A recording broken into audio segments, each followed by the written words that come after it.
Welcome to the Cedar Creek Bible in a Year podcast. Whether you are listening on your own, with a friend, or a group of friends, we hope this podcast helps you connect with Scripture and also enriches your relationship with God.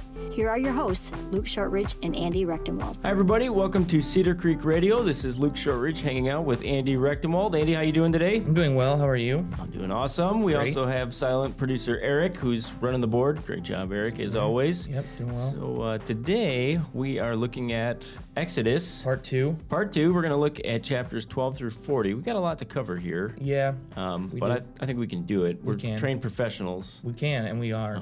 Trained by monkeys to professionally I've actually goof around. never been trained by a monkey, but I could imagine what it would be like if I was. We might actually be better at this than we are right now. So, Andy, things are crazy here, and you did such a great job with the previous trivia. Yeah. You know, I have some more trivia for you today. That we gave you the responsibility of the trivia today. So what do you got for us? Well, so when I was thinking about putting together trivia for part 2 of Exodus, I was thinking, what is Exodus about? It's about people leaving. Okay. You could call them runaway slaves, or you could call them tourists. We don't really know.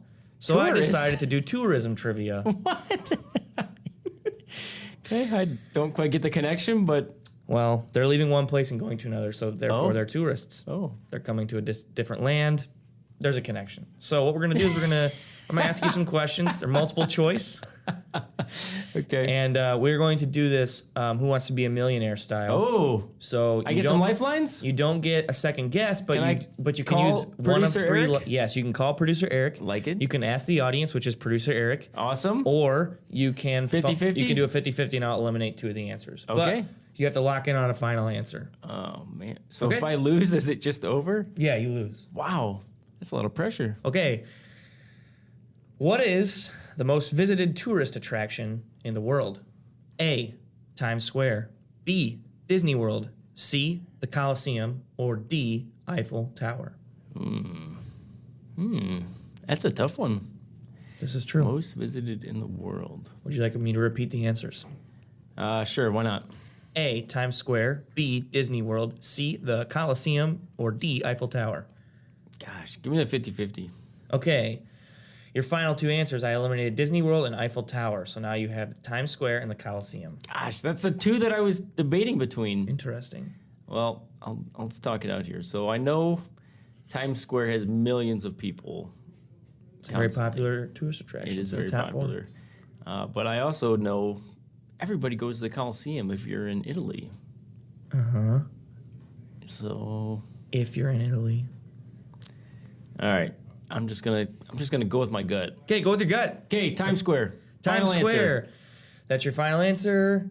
Ding, ding, ding. You are correct. You get to move on to question number 2. Okay, question number 2. Usually in Who Wants to Be a Millionaire, there's a few softball questions to start. No. Okay. Well, you're not winning $1 million, so it's not as much pressure. It's just your pride that's on the line. Okay. This one's actually a very difficult question. I lost that years ago. This is great. Very difficult question. Okay. The Bahamas is one of the most popular destinations for United States residents to visit in the Caribbean. Yes. On average, how cold does it get? Gosh, come on. In the Bahamas? A, 40 degrees. B, 50 degrees. C, 60 degrees. Or D, 70 degrees. How cold I'd like the answer ever? within 1 degree. Well, on average, how cold does it get? It's the average coldest temperature. 40, 50, 60, or 70? Think it's the Bahamas. Oh, yeah. No, I got you. Typically, Regis would not give you this big of a hint.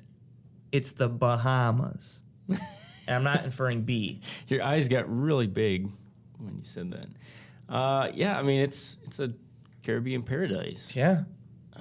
Does it get cold in paradise? Not really. All right, we'll say the 70s. 70 Final degrees. answer. Ding, ding, ding. You are correct. I realized when I was telling you I was giving you a hint by saying the Bahamas that I could have been inferring B, so I had to get rid of it Thank for you for doing that for me. Yeah, I'm reading a book on pirates right now. So Nassau, the capital, was a pirate stronghold, and they actually took over the government for 5 years. What? Yeah. Pirates. I never really think they exist, but then apparently they do. Yeah, for about 25 years, they ran wild in the Caribbean. That's crazy. And then the British Navy came and wiped them all. That was like Captain Jack Sparrow and all that? Maybe. I've seen a documentary. If I tell you he doesn't exist, is it like Santa Claus doesn't exist? Wait, what? Okay, let's just move on. Number 3, Champagne is less than 100 miles away from Paris. How many bottles of champagne are shipped around the country from there every year? This is so random. A, 1.5 million bottles. Oh, gosh. B, 322 million bottles. C, 525 million bottles. Or D, 1 billion bottles. It can't be that. I'm gonna ask the audience. Ask the audience. Eric is the audience. Eric, is it 1.5 million, 322 million, 525 million, or D, 1 billion? Are those real numbers? Those are real numbers. One of them is correct. Eric's looking on his phone. That's gonna help me. Champagne is less than 100 miles away from Paris. For everybody's sake, I didn't make these facts up. I got them from today.com/money/test-your-travel-trivia-knowledge-943-805. I think it's pronounced champagne. Champagne. Oh, sorry. That was probably why you didn't know what the answer was. Does the audience have an answer? Yeah, what is it again? What would you vote? Is it 1.5 million, 322 million, 525 million, or 1 billion? I don't think it's D. Yeah, I don't either. Not D. Not I don't A. think it's D or A either. Oh. And Andy just told us those are wrong. It's either B, 322 million, or C, 525. All right, we're gonna lock in our final answer. Is On- B. Wait, Eric, hold my hand. He slapped me. Okay. That is correct. B is correct. We're Yes! doing so good. So now you what only a have smart one audience. lifeline Thank you, left. audience. Thank you. Good job, guys. Okay, this one could be kind of easier. Which major Canadian city has not hosted the Olympics? Is it A, Montreal, B, Toronto, C, Calgary, or D, Vancouver? Toronto, final answer. That is correct. How did you know that? I know a lot about the Olympics. That's crazy. Good work. You didn't have to use a lifeline. Wow. I was hoping you wouldn't have to use any of the lifelines, so you could be like the guy that won the first millionaire and he just called his Yeah. parents at the end, that you would call your dad and say, Yeah. Dad, guess what? I won the trivia. I could still do that, but he's working at Jeep. Yeah, but you already used your lifeline, so. Oh. Okay. Phone a friend. No, I'm saying like the I guy, haven't he phoned didn't a use a friend yet. lifeline until the last Maybe question. and Eric's he not used even his my phone a friend. just to call his Yeah, John dad to say, Carpenter. hey, I won. remember. Oh, I'm a fan of the show. gosh. Okay. How many Smithsonian museums and galleries are in Washington, D.C., which Oh, happens to be the man. nation's capital? I've been to a few of them. A, 10, B, 13, C, 17, or D, 19? Oh, gosh. I'll give you a hint. There's like Natural History Museum. There's the Aeronautics Museum. Mm-hmm. There is the American History Museum. You know that they have a mud hens pennant in one of the Smithsonian museums? Cool. I saw it when I was there in Nice. 6th grade. When I was there in 6th grade, I saw it. Okay. I have no idea. I'm 10, gonna 13, 17, or 19. You can ask the audience or phone a friend, sorry. 10, 13, 17, 19. You have 2 friends in this room, too. So. Oh. I'd like to phone my friend Andy Rechtenwald. Okay, we'll get Andy on the line, see if he's Okay. there. Doot, doot, doot. Hello? Is this Andy? Yes, it is. Hey, what's going on? Well, I'm here with Luke, your friend. He's trying to win $1 million. Well, he's trying to win trivia for the podcast. Oh, okay, that's great. How can I help? How many 17? Answer C. That's my final answer.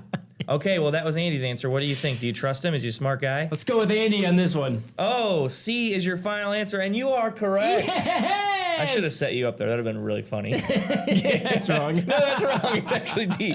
Yeah, 17 Smithsonian museums. Okay, we only have Wow. 2 more questions, and you're that close to Oh, winning. gosh. 2 to go. Okay. How many Smiths? That's the same one I just asked. Here Hey, we go. You know, in the new Who Wants to Be a Millionaire, there's a 4th lifeline. What's the lifeline? Switch the question. Really? Yeah. Okay. Okay, then I'll make one up. All right, here we go. Finish this phrase with a well-known Italian city. All roads lead to. Rome. You got it. That's correct. This is your last question. All right. This is for all the marbles. And if Okay. you switch the question, I make one up. Got it. In the movie National Lampoon's Vacation, Oh, yeah. Good where's one. the Griswold family traveling? Is it A, SeaWorld, Okay. Yeah. B, Wally World, C, Disney World, or D, Busch Gardens? Wally World. Final answer. That is your final answer, and you have just won podcast trivia on tourism. It's the best day of my life. I get 1 million thank yous. Okay, bonus question. This is it before Yeah, we hit me. get into the text. Bring it on.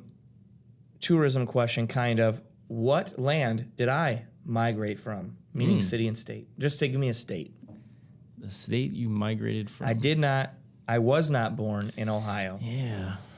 I seem to remember you droning on about this at some point when we were talking. Do I get options? Yes. A, Texas. Okay. B, Georgia. Okay. C, North Carolina, and D, Pennsylvania. North Carolina. That is correct. Yes. You did it. I tried to go slow on that answer, thank but you. apparently you just need your memory junk. Okay, well, that's it. What was the story there? My dad was in the military, on a military base, and he was in the military, and we left and came to Ohio, where he was from. He worked at 84 Lumber for a while, then became a police officer. There's a lot of Mailman for a detail. while, too. Really? Mailman, 84 Lumber, maybe switched those up, maybe, and then he was a police officer. Wow. Yeah, we lived in Kenwood Gardens, which is now not called, it's called the Lofts at Kenwood or something. They're like all for rich people now. Wow. We weren't rich. Anyways, that's my story. Thanks, Andy. Great job. Thank you. I feel like you really did the podcast well today. You did well, too. You won. Maybe we'll give you another shot coming in the future. That We'll might see. be the first time somebody's gotten every single question right. Wow, that is a 1st. Mm-hmm. I love it. Thanks for giving me a few softballs there. You're welcome. All right. Well, let's go ahead and get into our text then. Yeah. We are looking at Exodus. We're going to go ahead and get reading. If you would like to pull out a Bible, we're going to be in the New Living Translation, or you can switch over on your phone to a Bible app. We're going to have some questions as we go along here. If you're listening by yourself, you can journal. If you're with a group of friends, maybe a life group, you can stop the podcast and discuss, and we'll do our best to answer the questions as well. So we are going to begin at Exodus chapter 12, verses 1 through 13, the Passover. The Lord said to Moses and Aaron in Egypt, "This month is to be for you the first month of the year.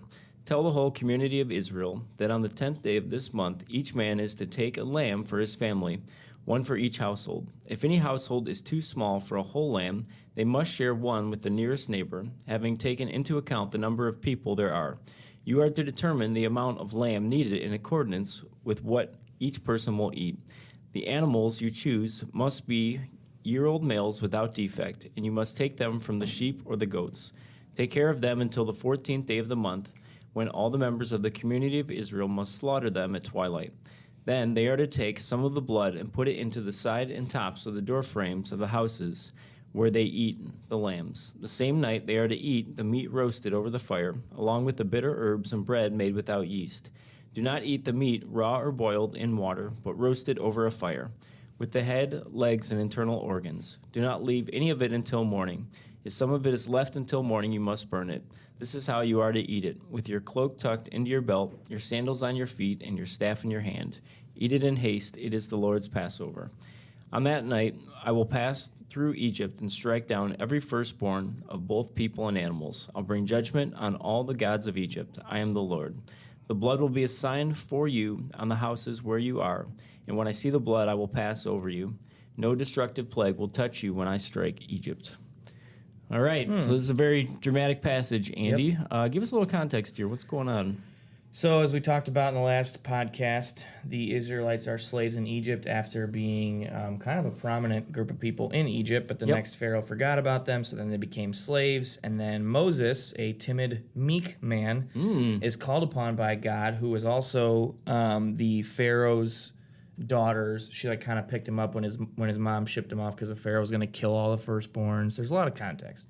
Check out the podcast, the first podcast. Perfect. So now God has sent Moses to free the people. He's done a bunch of plagues. God has done a bunch of plagues to the people of Egypt, and you can read about that or see in the last podcast. And now he's telling them we're going to do a Passover, and essentially he's going to do the last plague, which is to kill the firstborn male child of Egyptians. Yep. And the only way to be protected from it is to eat the Passover, but put a streak of blood across the doorpost of lamb's blood. And then once it was over, the next morning, the reason why you see they have to keep their clothes, they got to be dressed and ready to go. Yep. Is because right when the Cloak morning in their hit, belt, they sandals were, on their feet, staff in their hands. They had to be ready to go because then they were going to leave. They were going to flee. Perfect. So that's pretty much what's happening there. Perfect. Yeah. You know, the hyssop branch is what they use to paint the door frames. Mm-hmm. And when we were in Israel, we saw hyssop, I guess they're bushes. Okay. But it means humble, and they're really small, low to the ground. Very interesting. It's very That is- interesting. that What do you think the hyssop symbolism means is there? Humble? Yeah. Well, I know that Maybe like a humble sacrifice? I don't know. potentially, I know that Jesus, his last thing he tasted on earth was a sponge attached with wine on it attached to a hyssop branch. Dang. So that's pretty interesting. So I don't know. Maybe there's some symbolism there. Interesting indeed. So, we talk about the Passover, and obviously in the New Testament, the Passover has significance because it was Passover week, and there's a ton of symbolism. Really, I mean, we could go all day back and forth between the original Passover and then kind of how it Yeah. set the table, if you will. Haha, pun intended. for Jesus' sacrifice, the last sacrifice needed, but the blood of the animal, the sheep or the goat, that is what the angel would see, and it would pass over. At that point, blood was shed. Forgiveness wasn't free; it still cost something. But then the angel of death would pass over, and the Israelites would be protected. Yep. While the Egyptians would not. So, Andy, our question here is: describe a time when you felt God's protection. Yeah, it's interesting. They felt. I mean, to imagine being there and witnessing God taking the firstborn child of all the firstborn male child of all the Egyptians, and then your family being protected from that particular plague. And really, most of the Israelites were protected from a lot of the plagues. Yep.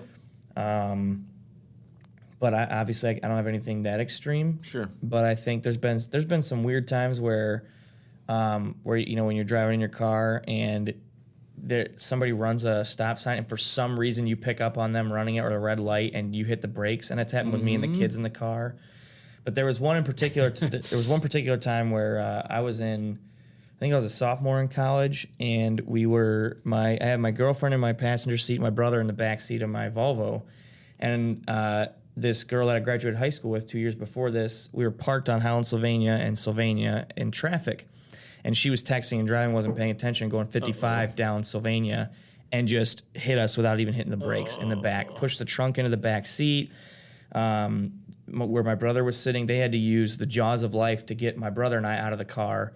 And I didn't even have, I don't think anything happened to him. He was totally fine, and I had a mild concussion. And the paramedics were just blown away that we weren't dead, because she pushed my car was in park. I parked it because we were sitting there for so long, and she still pushed us 70 feet. Wow. So it was definitely like, wow, God was present here. I mean, obviously he's present, but he was definitely protecting us at that point. So that's one story. What about you? Man, I think I've told this before, but it's so crystallized in my mind. Yeah. So in high school, there's that awkward moment in the locker room where you're trying to change in front of a bunch of guys that, beat the crap out of each other constantly and pick on each other. So it's just awkward. I think I was about 14 at the time, and trying to get my shirt on, and this guy comes, grabs my shirt, starts messing around with me. We'll say that he grabbed a very sensitive area of my chest and squeezed hard. And out of nowhere, this flash of movement, and I turn and I just see this like wave of a person coming out of the corner of my eye and slams into this guy, throws him against the locker, and it was my best friend Brent Paroli, who happens to be our IT guy here at the church, but came and just started like going off on him and basically saying, if you ever mess with him again, you're gonna regret it. And dude never messed with me again. Wow. Yeah, Brent Paroli saved me. Well, so the God part, like, you think God told Brent God's to do that? protection, I'd say he sent one of his mighty men to look after me. No, it's always crystallized in my mind, like, you feel so awkward and embarrassed. And just like, what am I going to do? Right. And then just out of nowhere comes, the answer. Does Brent ever like have a bad day and call you up and ask you to tell that story to him so he feels better about himself? Yeah. Like, my self-esteem's pretty low lately. Can you tell me that story to remember help me that get through another day? Oh, man. Well, that's cool. All right, let's move on. Exodus 14, 10 through 31. Andy, you got it? Yep. As Pharaoh approached, the Israelites looked up, and there were the Egyptians marching after them. So in between this part, real quick, the Israelites had escaped, and they were going up to the Red Sea and trying to cross it, and they were like freaking out because here come the Egyptians, because Pharaoh was like, I'm going to kill all these people. So here they're sitting at the sea and they're freaking out. So it says, they were terrified and cried out to the Lord. They said to Moses, was it because there were no graves in Egypt that you brought us to the desert to die? Which, what have you done to us by bringing us out of Egypt? Didn't we say to you in Egypt, leave us alone and let us serve the Egyptians? It would have been better for us to serve the Egyptians than to die in the desert.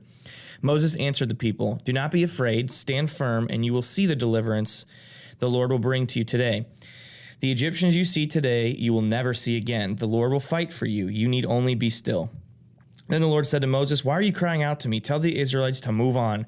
Raise your staff and stretch out your hand over the sea to divide the water so that the Israelites can go through the sea on dry ground. I will harden the hearts of the Egyptians so that they will go in after them. And I will gain glory through Pharaoh and all his army, through his chariots and his horsemen. The Egyptians will know that I am the Lord, and I will gain glory through Pharaoh, his chariots, and his horsemen. Then the angel of God, who had been traveling in front of Israel's army, withdrew and went behind them. The pillar of cloud also moved from in front and stood behind them, coming between the armies of Egypt and Israel.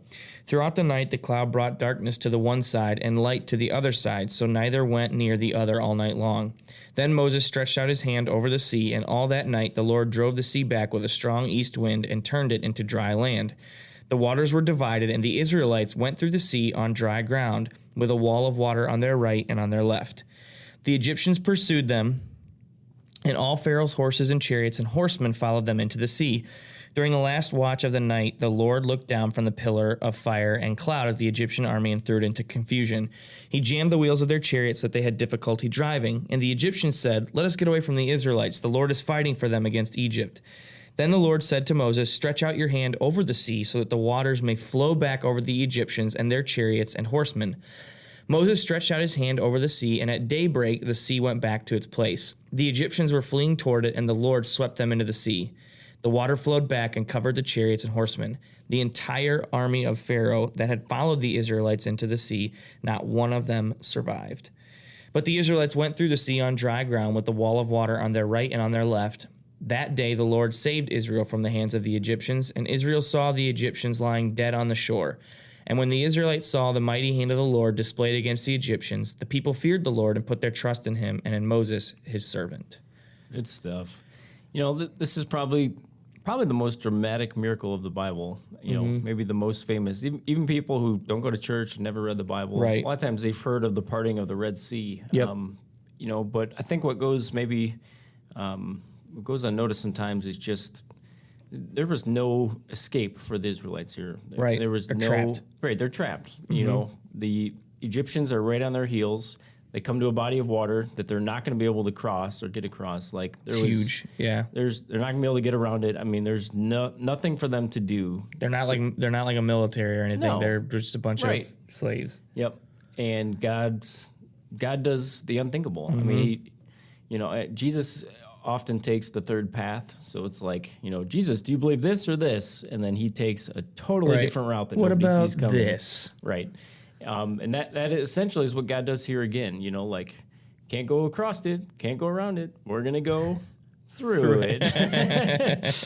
But it's cool how God does that in our life, that when it seems like, our back is up against the wall and there's nowhere to go, God provides an answer. Yeah. In dramatic ways that we never really saw coming. Yeah, and I think you're right. I think I'm pretty sure in the New Testament, this is the most talked about miracle from the Old Testament over and over, and even later on in the Old Testament, over and over again, you hear God reminding the Israelites about how he saved them from the Egyptians, how he brought them out of Egypt, that he's the God that moved the water. He's the God, all these things. And With my own hand. yeah.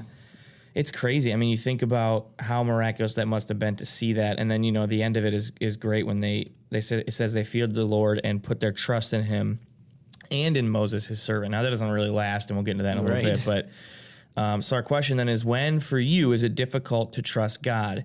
And how has he shown you that you can trust him? Cool. So what do you think, Luke? Man, it's tough for me not to think back to when my son was in the hospital. And, it's easy to talk about faith and say I have faith until your life is a total wreck. Yeah. And it's falling apart and it doesn't seem like there's any good coming from it. And I remember thinking, like, God, if you're good, why would you let my son be sick? Why would you let an innocent child be in so much pain? And, I prayed daily for a miracle. Every test, every scan, that it would come back and miraculously it'd be healed. Because I believe God can do that. Sure. But I also knew consciously that most of the time God says no. And, Right. And God lets children die every day in this country. And if that's the case, God would use it for his glory some way, somehow. Right. And so what ended up happening, instead of Jackson being miraculously healed, he just slowly got better over the course of a year and a half. And looking back, I mean, we met so many people along the way that if God had said yes and he'd answered my prayer the way that I had wanted, we would not have met those people and made those contacts. Right. For example, Jackson has become a miracle child, which is kind of cool. And the Children's Miracle Network, they just do a lot for kids in the hospital. Just find a way to, provide a safe haven. They'll do like game rooms, and they have books that they'll pass out, and just stuff to make you feel human, while you're stuck in the hospital. They really, reach out to families as well. So Jackson was asked to help fundraise for them and go and do some events, and he's delivered the football before the game at a UTBG Oh, that's game. cool, yeah.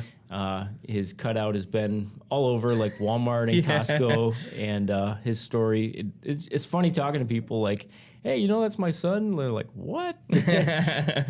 So it's cool to see how God is used Jackson's illness in Sure. ways that we never saw coming. Yeah. And that's how God does. How about you? Yeah, I think I for some reason I went to just interpersonal stuff. So Sure. the way that it's difficult for me to trust God when I'm dealing with difficult people. And people that I deem difficult, maybe they're not difficult. It's just difficult for me. And so if it's people that I'm close with that I'm getting frustrated because of, then it's tough for me to trust God in those circumstances and do the things that He tells me to do, like talk to them. Instead, I'd just rather be a stubborn person and not talk to them and just hope that things get better and whatever. So I think that He's shown me that I can trust Him, that when the truth finally does come out and I have to confront the person or they confront me or whatever, then the relationship gets a lot better. So it's not as dramatic or whatever, Yeah. but it's very an interpersonal thing that I've always struggled with, when it's like, well, if this person doesn't want it, then fine, I just won't talk to him. And God's like, well, it's not what I want you to do. And you're not trusting me that I'm going to figure this out. You're just thinking that you can just, hopefully it'll fix itself. So Yep, right on. that's me. Okay, well, let's get to the Ten Commandments here. So this is another famous story in Exodus. God, to this point, had not given a detailed law or kind of rules, expectations, a guide Right. for living. People were to live to their knowledge and expectation of God as much as they knew. But for the first time, God actually gives the Israelites, His people, His law, and 10 laws in particular. So this is from Exodus 21 through 17. And God spoke all these words. I am the Lord your God who brought you out of Egypt, out of the land of slavery. You shall have no other gods before me. You shall not make for yourself an image in the form of anything in heaven or above, or anything in the earth beneath, or the waters below. You shall not bow down to them or worship them. For I, the Lord your God, am a jealous God, punishing the children for the sin of the parents to the third and fourth generation of those who hate me, but showing love to 1,000 generations of those who love me and keep my commandments. You shall not misuse the name of the Lord your God, for the Lord will not hold anyone guiltless who misuses His name. Remember the Sabbath day by keeping it holy. 6 days you shall labor and do all your work, but the seventh day is a Sabbath day to the Lord your God. On it you shall not do any work, neither you, nor your son or daughter, nor your male or female servant, nor your animals, nor any foreign residents in your town. For in 6 days the Lord made the heavens and the earth, and the sea and all that is in them, but He rested on the seventh day. Therefore the Lord blessed the Sabbath day and made it holy. Honor your father and mother, so that you may live long in the land of the Lord your God is giving you. You shall not murder, you shall not commit adultery, you shall not steal, you shall not give false testimony against your neighbor. You shall not covet your neighbor's house. You shall not covet your neighbor's wife, nor his male or female servant, his ox or donkey, or anything that belongs to your neighbor. All right, so what do you think, Andy? Some of the language is kind of funny. It is weird. It's definitely very specific to their culture. Right. That's why we typically, and you see it again in Deuteronomy. It's a little bit shorter, but you typically don't see people coveting each other's donkeys or whatever nowadays. Female servant. Yeah, it doesn't really happen. So you obviously have the list would be, don't have any other gods. Right donkey. Yeah, I guess probably they don't have a very covetous donkey, you just no gods before me, no idols. Don't take the Lord's name in vain. Keep the Sabbath. Honor your father and mother. Don't murder. Don't commit adultery. Don't lie or don't steal. Don't lie, and then don't covet. Right. So those are the. Well, and here's the thing. I mean, this was given to a very specific people at a very specific time, but it does have further implications beyond that. So I think God probably was looking, okay, what are the 10 things these guys are screwing up the most right now?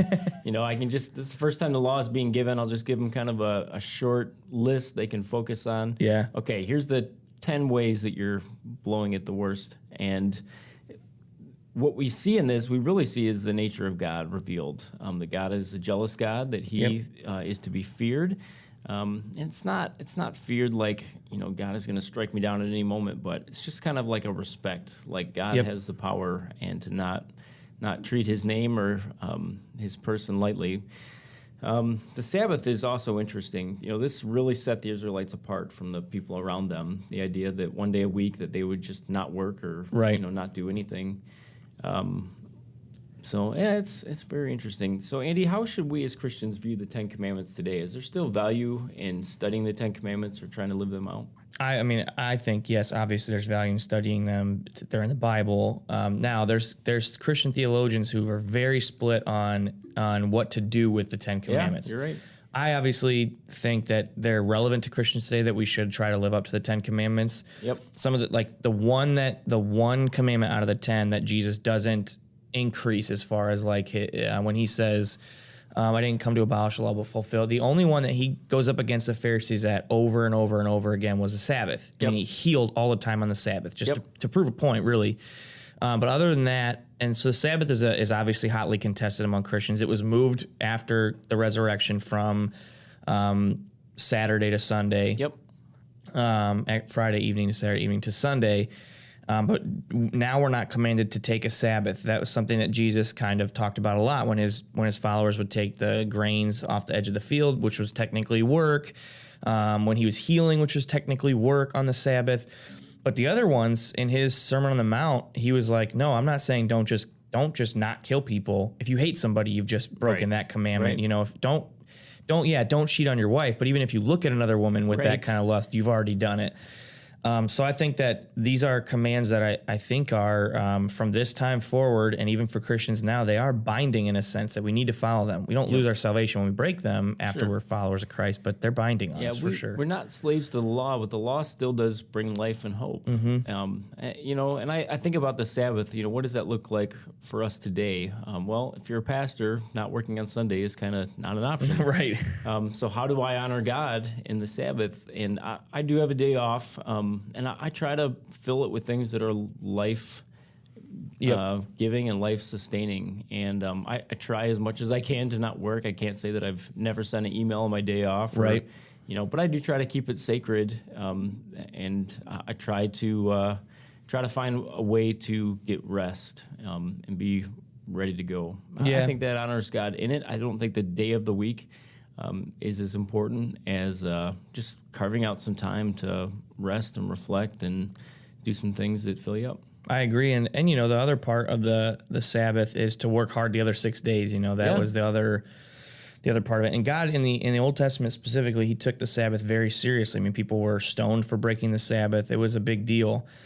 But ultimately, I think that this reveals, like you had said earlier, the Ten Commandments reveal the part of the nature and character of God. That He is holy, He's just, He's perfect, He is to be feared, and He is jealous. And I think that, too, when we say that, what people forget all the time is that God doesn't make these rules and say, well, you have to live up to these because I just want you to. But no, He knows that these things are good for us. When we put God first, when we don't have anything else that is taking our attention away from God, when we don't use the Lord's name in vain, all of these commandments are actually good for us, and they're meant to lead us into more joy. So it's almost like when my daughter, my 2-year-old Ruby, wants to play outside, I know that the yard is the safest place for her there. She might think the street looks more exciting sometimes. Like, she doesn't get to go there, so there's like this thing. But I know, because I know better than her. my freedom, Dad. Right. Why are you so mean to me? You just don't want me to do that. You want me to have all these rules. There's been several times where she you could tell in her eyes, I want to go in that street. But people drive like morons in my neighborhood. So I have to then kind of come down hard on her sometimes so she knows that she's not supposed to go in there, because I ultimately know it's better for her to stay over here. And that's kind of the spirit that you see behind the Ten Commandments. Yep, totally agree. Good stuff. Well, as you made mention earlier, it doesn't take long before the Israelites stop kind of following Moses and don't really follow the Ten Commandments quite as they should. Truth. So let's read about the golden calf. Exodus 32, 1-8. When the people saw that Moses was so long in coming down from the mountainside, they gathered around Aaron and said, "Come, let us make gods who will go before us. As this fellow Moses, who brought us out of Egypt, we don't know what's happened to him." Aaron answered them, "Take off the golden earrings that your wives, your sons, and your daughters are wearing and bring them to me." So all the people took off their earrings and brought them to Aaron. He took what they handed him and made it into an idol cast in the shape of a calf, fashioned it with a tool. Then they said, "These are your gods, Israel, who brought you out of Egypt." When Aaron saw this, he built an altar in front of the calf and announced, "Tomorrow there will be a festival to the Lord." So the next day the people rose early and sacrificed burnt offerings and presented fellowship offerings. Afterward they sat down to eat and drink and got up to indulge in revelry. Then the Lord said to Moses, "Go down, because your people, whom you brought out of Egypt, have become corrupt. They have been quick to turn away from what I commanded them and have made themselves an idol cast in the shape of a calf. They have bowed down to it and sacrificed to it and have said, 'These are your gods, Israel, who brought you up out of Egypt.'" Whoops. And did anything stand out to you here as we're reading? Well, it's interesting. This never really stuck out to me until the other day when I was reading it. When they saw that he was taking so long and coming down from the mountain, they gathered around. So it was that they were growing so impatient. Yeah. But they knew that Moses was going up to talk to God. Well, Andy is just part of the Red Sea. I know. They had just dramatically seen God save them. So I try to think, and this is obviously all speculation. Try to think, why did they think that making other gods was important? Now they say, "Come make us gods who will go before us." So there was a lot of stuff that was said in the meantime before this particular chapter that they weren't allowed to approach the mountain. If they did, God would kill them. So maybe part of it was like they desired a quote unquote God that would go before them, be there with them, but they'd experienced God's presence in the parting of the Red Sea and freeing them in the plagues, all these things. So I just sit there, I'm so amazed. But then we get to our question for the day, and you realize, they're not as bad. I mean, the Israelites were bad, but I'm no better. Right. Yeah, that's really it. Is we see this stuff in the Bible and think, how could these people do this? Like, duh, it's right there in front of you. Right. But then when we think about us today, how quickly we walk away and how fickle we can be. So our question then is, while we might not worship a golden calf, what are some things in your life that compete with God for your attention? Yeah, I mean, I heard somebody say once that whenever you feel like you're gonna critique the Israelites and their observance of God's laws and trusting in God, you get to heaven one day and you're like, sit down with one of these Israelites and you say something like, what was it? Gosh, what was it like to, you see the Red Sea and you're like, man, I wish I could ask you, what was it like to have God living inside of you? And you're like, oh, but you got me. So stuff that competes for my attention. It could be anything from technology, materialistic type stuff. Baseball can compete for my affection sometimes for God. And so I have to have people in my life that are willing to say like, hey, how's your relationship with God going? It seems like you're really loving baseball this year. How's your relationship with God going? And so, not that I wouldn't say that I worshiped it, but at the same time, when your affections are being devoted to something other than God and in the place of God, then you're on track to worshiping things. Yeah, I'm with you. And I probably have a lot of the same struggles. Hobbies, just anything that takes your passion. We're all worshipers. We all worship something. What do you spend your mind? Where does your mind go? Is it online shopping? Is it having a great, beautiful physique? Whatever. Anything can take the place of God and our love and devotion to Him. So, yep, I agree. There's a great book by Timothy Keller, Counterfeit Gods, just talking about the idols in our lives. Money, sex, power is the tagline, and he does a great job of just breaking it down. And it's a great book. It's probably one of the most convicting books I've ever read. That's a short read. Every too. page I'm like, yep, that's me. Yep, that's me. Yep, that's me. So, right on. Well, thanks, Andy. Exodus was fun. Do you have any final thoughts or any conclusions as we wrap this up? Well, I think humility. We talked about the hyssop branch, and we talked about the Israelites and how we aren't like separate from them in the sense that we sin with God living inside of us, knowing that He saved us. And so humility and continue to pursue God and knowing that there's only one God that goes before you, and that's the God of the Bible. Yeah, I would say, man, take another look at the Ten Commandments and just see God in it and say, God, where is it that I'm falling a little short? Sure. I need to redevote myself to you. So good deal. Well, Andy, how do people get a hold of us? Well, you can find us on Facebook, Andy Rechtenwald and Luke Shortridge. We'd love to hear any feedback as long as it's good. You can also email us at podcast@cedarcreek.tv. And if you like the podcast, we would love for you to review us in the iTunes store, or there's another, I don't know what the other one is for people that don't have iPhones. It's like a Robot store? It's like a droid store. I don't know. I don't understand the whole thing. But when you do that, you let them know that you like the podcast. If you don't like it, then you can actually email us and let us know. That way, there's no public knowledge of people that don't like us. Because that's kind of embarrassing. But those are the ways to get a hold of us. Also, I'm on Twitter. You're on Twitter. Twitter's fun. It's a great way to engage with people too. So, Andy Rectenwald, Luke Shortridge. Okay, beautiful. Eric Williams on Twitter too, but there's 10,000 Eric Eric W712. Eric I got it. W712. That's his handle. Wow. Eric W712. Fantastic. Good job. Well, next up is Leviticus. Leviticus. That's going to be good. I can feel it already. All right. Thanks, guys. We'll see you next time. Bye. See it.